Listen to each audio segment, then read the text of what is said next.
প্ৰাক্তন আমচুৰ সভাপতি ৰেজাউল কৰিম চৰকাৰৰ কংগ্ৰেছ দল ত্যাগৰ পাছত এতিয়া কংগ্ৰেছৰ ভিতৰত আৰম্ভ হৈছে তীব্ৰ অসন্তুষ্টি। হয়, আপুনি ঠিকেই শুনিছে।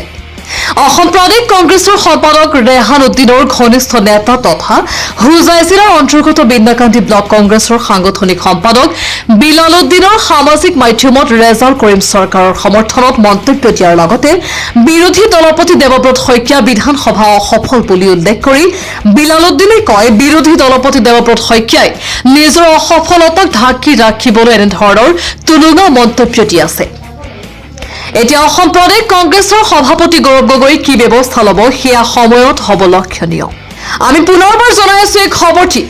প্ৰাক্তন আমচুৰ সভাপতি ৰেজাউল কৰিম চৰকাৰৰ কংগ্ৰেছ দল ত্যাগৰ পাছত এতিয়া কংগ্ৰেছৰ ভিতৰত আৰম্ভ হৈছে তীব্ৰ অসন্তুষ্টি।